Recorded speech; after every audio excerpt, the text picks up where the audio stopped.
চারিপাশে টিপ টিপ বৃষ্টি হচ্ছে, আর এই বৃষ্টির মাঝেই বিমল যাচ্ছে শ্বশুরবাড়ি জামাই ষষ্ঠীতে। বিমল একজন বেসরকারি প্রতিষ্ঠানের কর্মকর্তা। শ্বশুরবাড়ি যাবে বলেই সকালে ছুটি চেয়েছিলেন, কিন্তু অফিস থেকে ছুটি মেলেনি। দিনভর কাজ শেষে এখন সন্ধ্যা পেরিয়ে গেছে। বিকেলে অফিস ছেড়ে তিনি রওনা দিয়েছেন শ্বশুরবাড়ির উদ্দেশ্যে।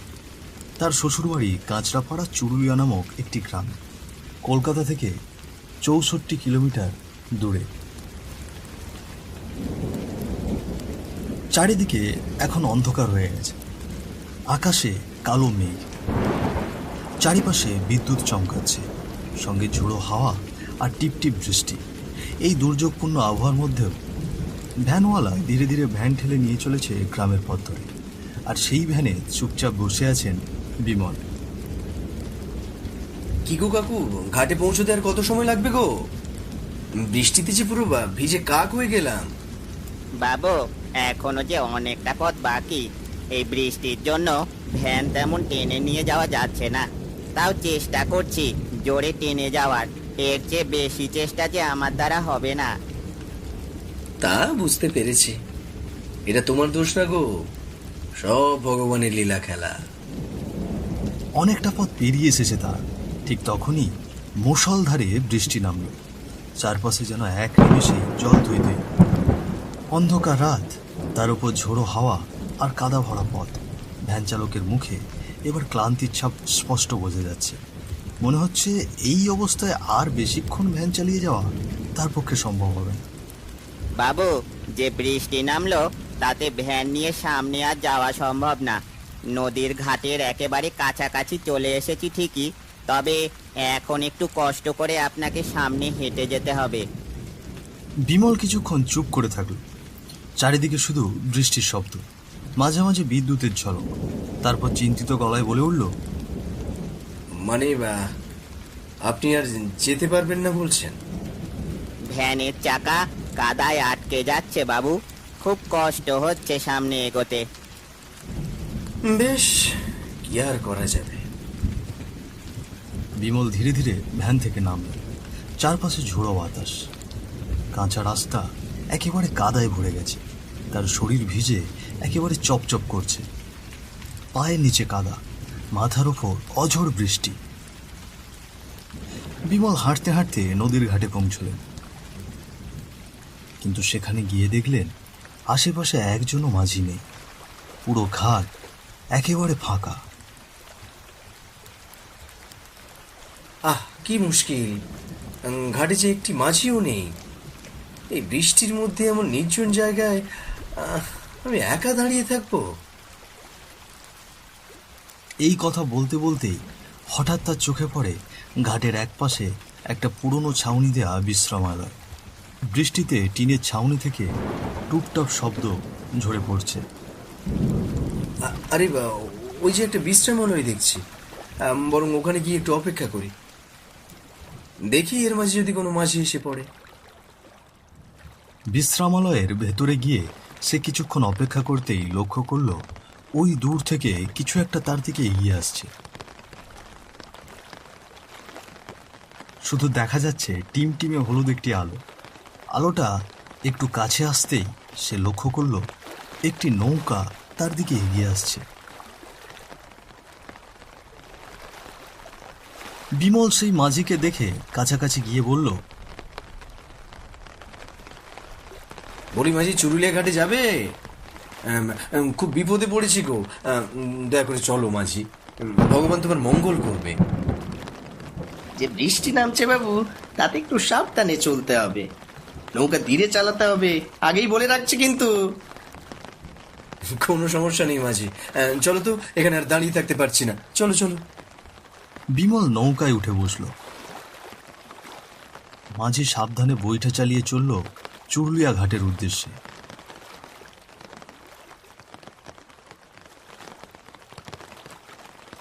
চারিদিকে তখন গভীর রাতের অন্ধকার, নির্জন নদীর জল, মাঝে মাঝে বিদ্যুতের ঝলকানি। তার মাঝেই শোনা যাচ্ছে দূর থেকে শেয়ালের ডাক, আর সঙ্গে প্রবল বৃষ্টি আর বাতাসের শোঁ শোঁ শব্দ। তা বাবু, এই বৃষ্টি বাদলের রাতে চুরুলিয়া গ্রামের দিকে রওনা হয়েছেন? তা সব ঠিক তো? কারো বিপদ আপদ হয়নি তো? আর নয়তো এমন দুর্যোগের সময় কেউ সহজে বের হয় না। না গো মাঝি, তেমন কিছু নয়। সকালে বের হওয়ার কথা, কিন্তু অফিস ছুটি দেয়নি, তাই কাজ শেষ করেই বিকেল গড়িয়ে রওনা দিতে হয়েছে। ওই চুরুলিয়াতে আমার শ্বশুর বাড়ি, ওখানেই জামাই ষষ্ঠী নিমন্ত্রণে যাচ্ছি। আচ্ছা বাবু, এই কথা। তবে বাতাসের বেগ যেভাবে বাড়ছে, নৌকা চালানো এখন ভীষণ কষ্টকর হয়ে যাচ্ছে। একটু এদিক ওদিক হলেই কিন্তু ভারসাম্য নষ্ট হতে পারে। বিমলের চোখে মুখে হালকা দুশ্চিন্তা থাকলেও কথাই ছিল বিশ্বাস। সে ধীর গলায় বলল, ভগবানের নাম নিয়ে দেখে শুনে চালাও, ঠিকই পৌঁছে যাব আমরা। কথা বলতে বলতে তারা এক সময় মাঝ নদীতে পৌঁছে গেল। চারিদিকে ঘুটঘুটে অন্ধকার, আকাশে মাঝে মাঝে বিদ্যুৎ চমকাচ্ছে। বৃষ্টি একটুও কমার নাম নিচ্ছে না, হাওয়ার গতি বেড়ে গেছে অনেকটা। নৌকা হালকা দুলে উঠছে মাঝে মধ্যে। এই গভীর নীরবতার মাঝেও কানে ভেসে আসছে শেয়ালের ডাক।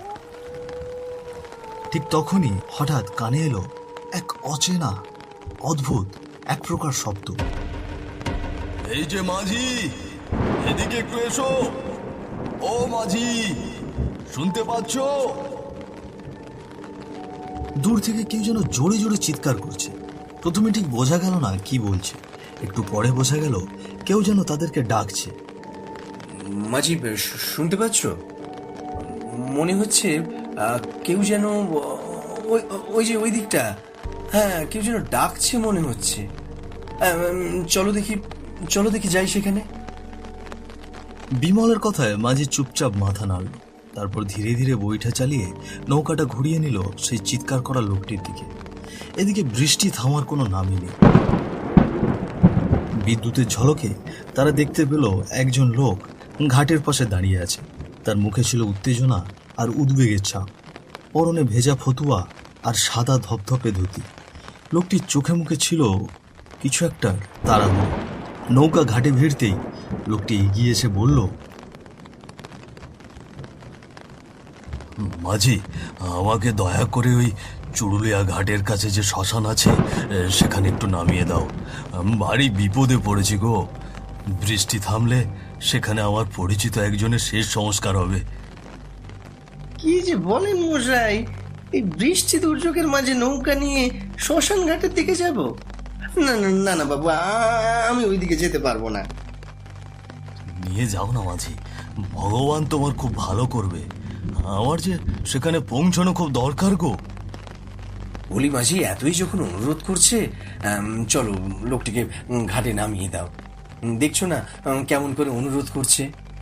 সত্যিই হয়তো অনেক বিপদে পড়েছে গো। আচ্ছা ঠিক আছে, তবে আপনি অনেক অনুরোধ করলেন তো সেই দিকে নিয়ে যাচ্ছি। লোকটির অনুরোধে অবশেষে মাঝি রাজি হল। লোকটি নৌকাতে উঠে বসল। মাঝি ছেড়ে দিল নৌকা। নৌকা ধীরে ধীরে এগিয়ে চলল বৃষ্টি ভেজা নদীর চলে। চারপাশে তখনও অন্ধকার, শীতল হাওয়া আর বিদ্যুৎ চমকানো সেই রাতের মধ্যেই তারা আবারও যাত্রা শুরু করলো চুরুলিয়া ঘাটের উদ্দেশ্যে। মাঝি, নৌকা দেখে শুনে চালাও। যে বৃষ্টির সাথে বাতাস বইছে, মনে হচ্ছে নৌকা বুঝেই ডুবে যাবে। হ্যাঁ বাবু, সাবধানেই চালানোর চেষ্টা করছি। আপনারা একটু শক্ত হয়ে ধরে বসে থাকুন।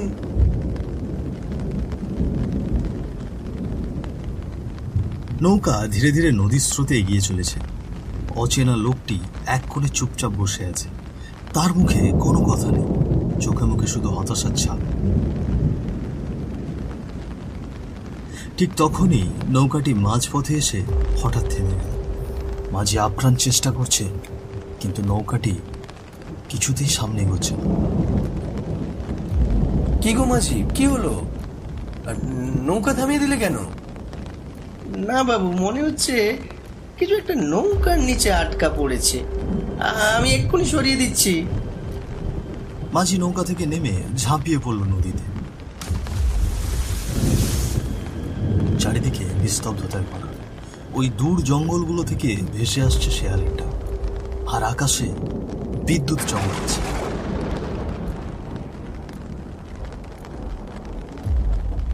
মাঝির আর কোনো খবর নেই। মাঝি কি নদীতে নেমে কোথাও হারিয়ে গেল, নাকি কেউ তাকে নিয়ে গেল? এসব প্রশ্ন ঘিরে ধরল বিমলকে। কিছুক্ষণ পর দেখা গেল মাঝিকে জলের মধ্যে থেকে বের করলেন তার মাথা। এরপর আবার নৌকোতে চড়ে বসলেন মাঝি। কিছু জল গাছের সঙ্গে আটকা পড়েছিল নৌকা, সব সরিয়ে দিয়ে এলুম। তা বেশ করেছো মাঝি। এখন জলদি জলদি চলো, দেখি হাওয়াটা ভালো ঠেকছে না। আবার নৌকা চলতে শুরু করল। রাত অনেক হয়েছে, তবু বৃষ্টি থামার নামই নিচ্ছে না। নৌকা তখন ধীরে ধীরে শ্মশান ঘাটের দিকে এগিয়ে চলল। বলছি কি মাঝি, শ্মশান ঘাটে পৌঁছতে আর কত সময় লাগবে গো? রাত যে অনেক হলো গো, ওখান থেকে আবার আমাকে হেঁটে শ্বশুর বাড়ি যেতে হবে। এই যে বাবু, চলেই আইছি প্রায়। খানিকক্ষণ বাদে নৌকাটি এসে পৌঁছল চুরুলিয়া ঘাটের শ্মশানে। নৌকা ঘাটে এসে লাগতেই যে দৃশ্যটি তাদের চোখে পড়ল তা দেখে বিমল একেবারে হতভম্ব হয়ে গেল। মাঝিও চোখ বড় বড় করে তাকিয়ে রইল শ্মশানের দিকে। চারিদিকে বৃষ্টি, এর মাঝেও শ্মশানে একটি চিতার আগুন জ্বলছে দাউ দাউ করে। সেই আগুনের মধ্যে দেখা যাচ্ছে একজন মানুষের মৃতদেহ দাহ হচ্ছে, তবে খুব একটা স্পষ্ট নয়। দৃশ্যটা এতটাই অস্বাভাবিক যেন চোখের সামনে ঘটে চলেছে কোনো অলৌকিক ঘটনা। বিমল পেছনে থাকা সে অচেনা লোকটিকে কিছু বলতে যাবে, সেই সময় সে দেখল লোকটি আর নেই সেখানে। কিছুক্ষণ আগেও লোকটি তাদের সঙ্গে ছিল, কিন্তু আশপাশে কোথাও আর সেই লোকের অস্তিত্ব নেই। বিমলের মাথা কিছুতেই কাজ করছিল না। সে বুঝতে পারছে না আসলে এখানে কি ঘটছে এবং কি ঘটতে যাচ্ছে। মাঝি, এসব হচ্ছেটা কি? ওই লোকটা গেল কোথায়? বাবু, আমার তো কিছু মাথায় ঢুকছে না। এখানে এখানে আর এক মুহূর্ত থাকা ঠিক হবে না। নৌকা নিয়ে এখনই পালাতে হবে।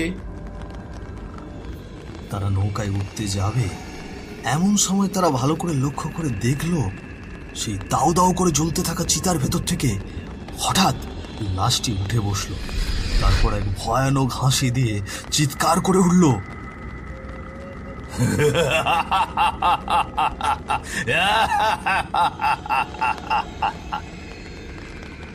বিমল আর মাঝি চোখের সামনে এমন ঘটনা দেখে থরথর করে কাঁপতে শুরু করলো। তারা কিছুতেই নিজের চোখে বিশ্বাস করতে পারছিল না। দুজনেই একদম হতভম্ব। ভালো করে লক্ষ্য করে তারা দেখল এটা সেই মানুষের লাশ, যে লোকটা এতটা পথ তাদের সঙ্গে নৌকায় ছিল। এ কি, এ তো সেই লোকটা যে একটু আগে আমাদের সঙ্গেই ছিল। তবে সে মানুষ ছিল না, সে না না, এ হতে পারে না। আমাদের এক্ষুনি এখান থেকে পালাতে হবে, নয়তো প্রাণে বাঁচবো না মাঝি। এই কথা বলতে বলতেই হঠাৎ সেই লোকটার ভয়ঙ্কর অবয়ব উড়ে গিয়ে নৌকায় এসে দাঁড়ালো। চেহারাটা আগের মতো হলেও শরীরটা ছিল পুরো লাল, চোখ দুটো লাল, হাড়গুলো বেরিয়ে এসেছে, দাঁতগুলো ভয়ানক বড়। লোকটির এমন রূপ দেখে বিমল আর মাঝি ভয়ে থরথর করে কাঁপতে শুরু করলো। এসেছি, আমি আবারও ফিরে এসেছি, এখন আর রেহাই নেই।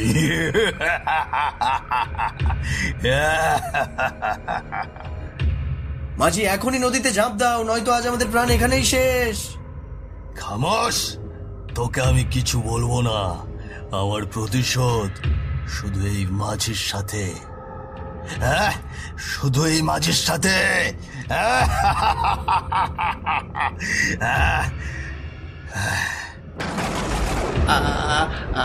আমার সাথে? কিন্তু কি করেছি তোমার সাথে? কেন কেন রে, তুই আমায় চিনতে পারছিস না? মনে করিয়ে দেব 1 বছর আগের ঘটনা।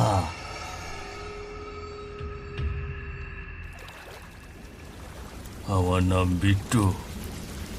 সেই রাতে আমি বিদেশ থেকে বাড়ি ফিরছিলাম অনেক আশা নিয়ে, কিন্তু আমার ভাগ্যে আর বাড়ি ফেরা হলো না। চারিদিকে তখন ঝড় আর বৃষ্টি। নদীর জল তখন ছলছল করে দুলছে, কখনো বাঁ দিকে কখনো ডান দিকে। আকাশে বিদ্যুৎ চমকাচ্ছে, আর সেই অন্ধকারের মধ্য দিয়ে এগিয়ে চলেছে একটি নৌকা। নৌকায় আছে এক মাঝি আর এক লোক। লোকটির পাশে রাখা আছে কিছু ভারী ব্যাগ। কে গো বাবু, এত জিনিসপত্র নিয়ে এই সময় বেরিয়েছেন? তা কোনো বিশেষ কাজে যাচ্ছেন নাকি? আরে না গো মাঝি, অনেক বছর পর বিদেশ থেকে গ্রামে ফিরছি। আসার পথেই ঝড় বৃষ্টি শুরু হলো। তাই বলে কি আর অপেক্ষা করা যায়? বাড়িতে যে তাড়াতাড়ি যেতে হবে। আমার বউ আর মায়ের জন্য অনেক সোনার গহনা কিনেছি, তাদের যে সেগুলো দিতে হবে। ভগবানের কৃপায় নদীর ঘাটে এসেই তোমাকে পেলাম। বেটা কয় কি, এত সোনার জিনিস? না না, এই সুযোগ হাতছাড়া করা ঠিক হবে না। কি হলো মাঝি, চুপ করে আছো কেন? না না, তেমন কিছু না। ভাবছি যে নদীর জলে যেমন স্রোত, নৌকা সামাল দেওয়া কঠিন হয়ে যাচ্ছে। তা বাবু, আপনি কি সাঁতার জানেন?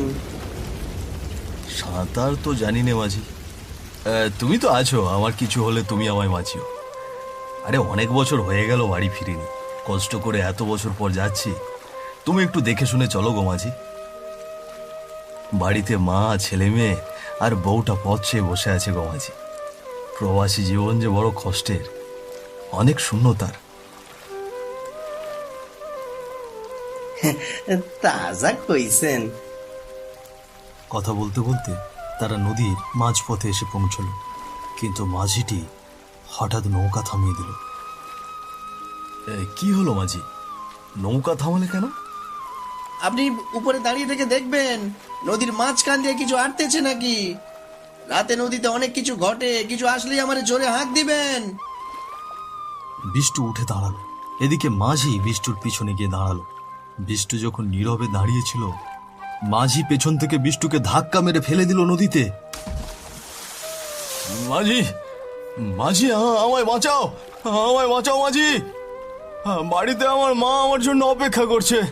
আমার পরিবারের লোককে আমার শেষটা দেখতে দাও মাঝি। তুমি যা চাইবে আমি তোমায় দেব। আমায় বাঁচাও মাঝি, আমায় বাঁচাও।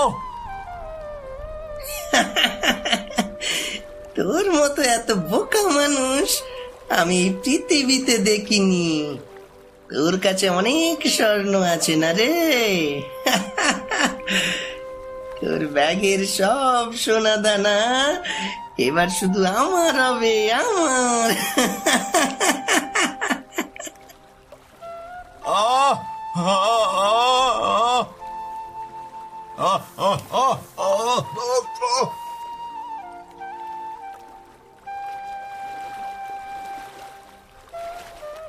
তবুও মাঝির চোখে মুখে ছিল না এক ফোঁটা দয়া আর মায়া। তার চোখে মুখে ছিল শুধু লোভ আর নিষ্ঠুরতা। নৌকাতে দাঁড়িয়ে সেই অচেনা লোকটির অবয়বের মুখে সকল ঘটনা শুনে যেন বিমলের দুটি চোখে জল ছলছল করছে, আর মাঝি এদিকে ভয়ে থরথর করে কাঁপছিল। তখনই বিমল বলে উঠল, ছি মাঝি, ছি! তুমি এত বড় নিষ্ঠুর মনের মানুষ, এত বড় নিষ্ঠুরতম কাজ তুমি কি করে করলে? তোমার নরকেও ঠাঁই হবে না। মাঝি, তোর যে এখন মরণের পালা। তুই সামান্য সোনার জন্য আমার জীবনটাই নিয়ে নিলি, কিন্তু আজই তোকে আমি সবচেয়ে ভয়ঙ্কর মৃত্যু দেব।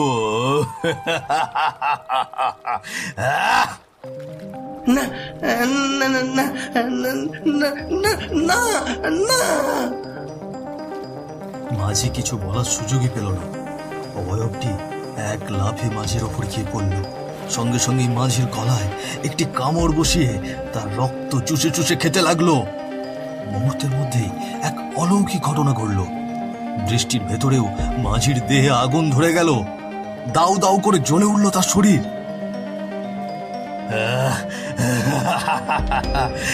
আজ আজ দীর্ঘ 1 বছর পর আমার প্রতিশোধ শেষ হলো। এবার আমার মুক্তির পালা। মুক্তির পালা। লোকটির অবয়ব ধোঁয়ার মধ্যে মিলিয়ে গেল অন্ধকারে। চারিদিকে নিস্তব্ধতা, শুধু বৃষ্টির শব্দ আর দূরে শেয়ালের ডাক। বিমল থমকে দাঁড়িয়ে রইল। আর এভাবেই শেষ হলো এক লোভী মাঝির পাপের গল্প। ও মুক্তি পেল এক অতৃপ্ত আত্মা।